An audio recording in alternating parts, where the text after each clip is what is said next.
turns out that maintaining this kind of awareness that's required while engaged in monitoring tasks has been well studied for 70 years.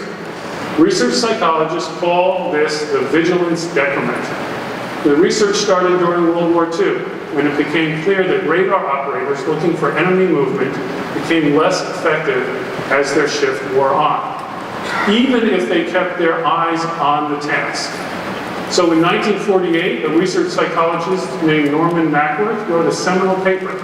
It was called The Breakdown of Vigilance During Prolonged Visual Search.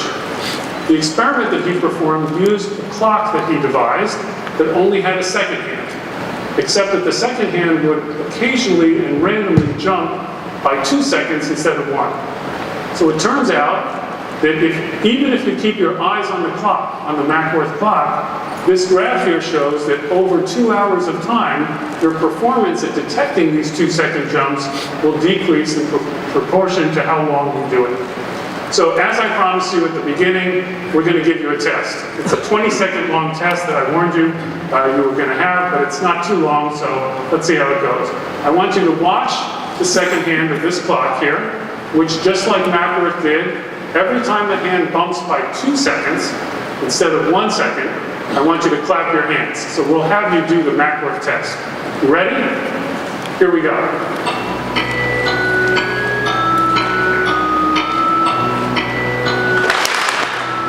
That was pretty good. Let's see if we can detect it even better.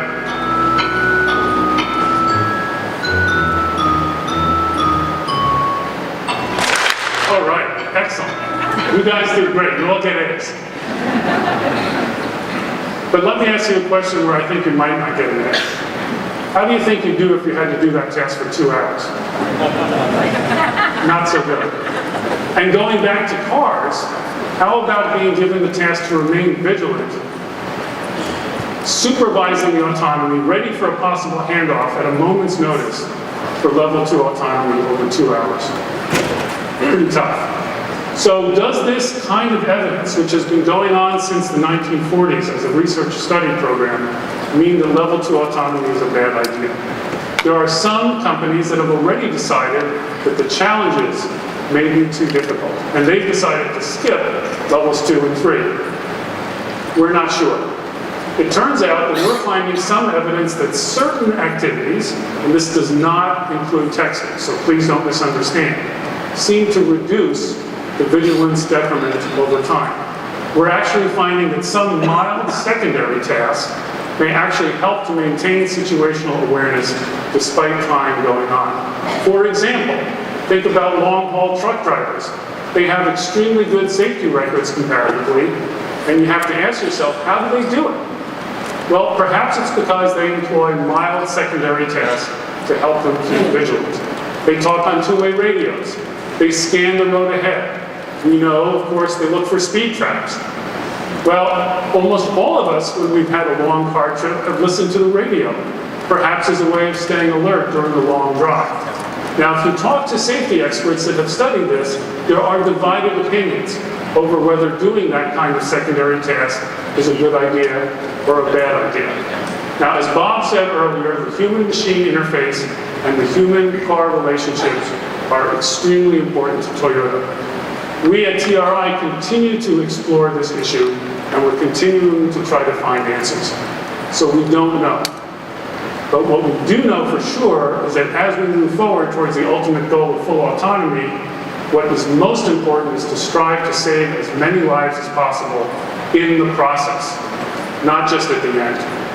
Because it's going to take decades to have a significant portion of the US car fleet functioning at level 4 and above. And so for that reason, as I've spoken about for quite some time now, TRI is taking a two-track approach. We're simultaneously developing a system that we call Guardian, which is designed to make human driving safer, while simultaneously we are working on levels 2 through level 5 in a system that we call Chauffeur. Much of the work in hardware and software that we're developing to achieve Chauffeur is also applicable to Guardian and vice versa.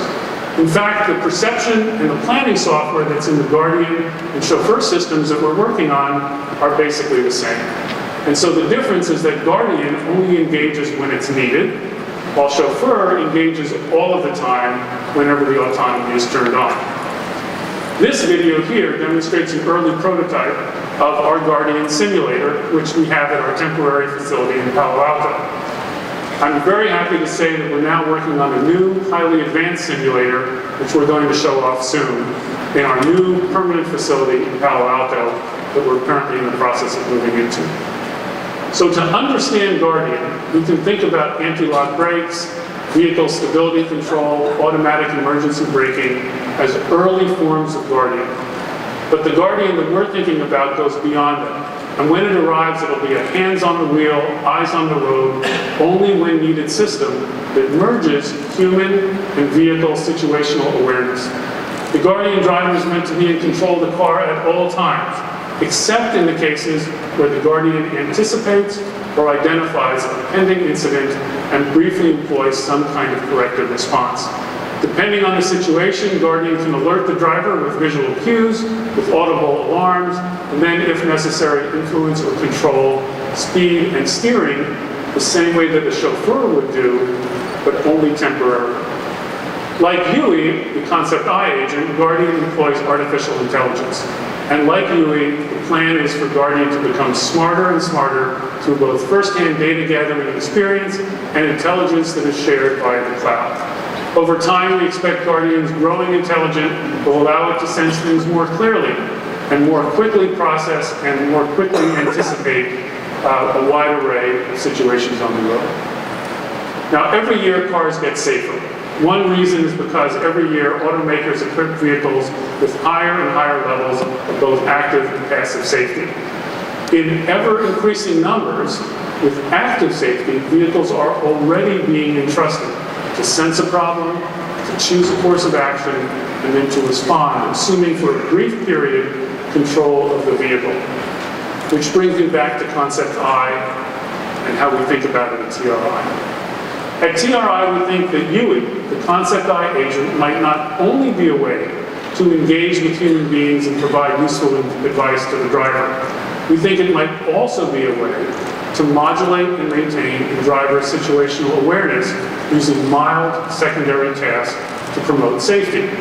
We've only begun this research to find out exactly how that would work. Perhaps, for example, Yui could engage the driver in a conversation that would reduce the vigilance decrement the way talking on the two-way radio or even looking for speed traps seems to do with truck drivers.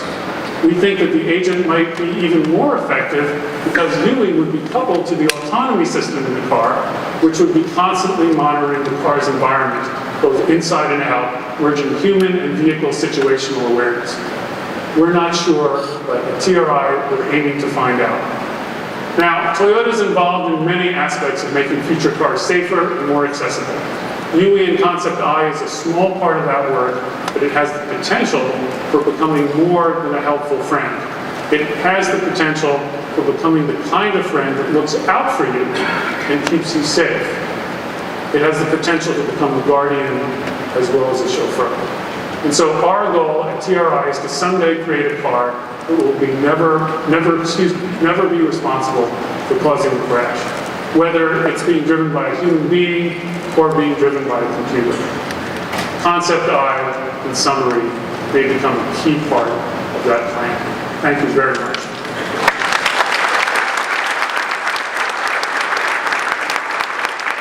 Ladies and gentlemen, we will do a quick photo shoot on stage.